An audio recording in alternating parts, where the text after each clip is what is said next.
I pushed old people around for a couple of summers. Now, before you say what a horrible person, I was a volunteer for the Red Cross, and my job was to push older people in wheelchairs around our local zoo.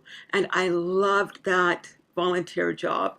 Not only did we get in early to see the exhibits at the zoo than anybody else, but I got to meet some wonderful people who uh, had incredible stories to tell. My favorite part of every morning was when we would end our tour at indoor atrium where we would have a cold drink and just chit chat until their buses pulled up to take them back to senior centers.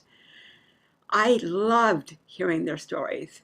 And once they could see that I was a very willing audience, they shared their stories with me, and some of them were first generation immigrants to Canada, so I had to plow through their accents. But once we got speaking a common language, I was fascinated. I had a sense that a lot of them had not had a willing audience for a long time. Perhaps their grandchildren and their children grew tired of hearing their exploits, but I loved it. So perhaps I can understand why the children of Israel forgot so easily their exploits when Joshua and Caleb led them into the promised land. Within 2 generations or less, the children of Israel were worshiping idols.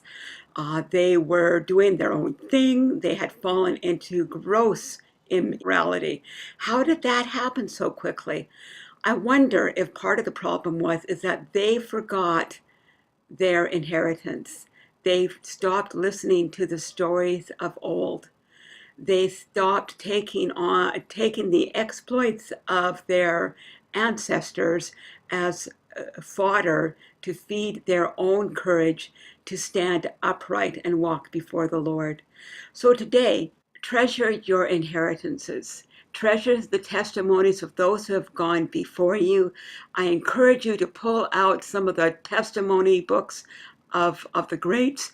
A really good book to read is God's Generals. Another one is Defining Moments by Bill Johnson.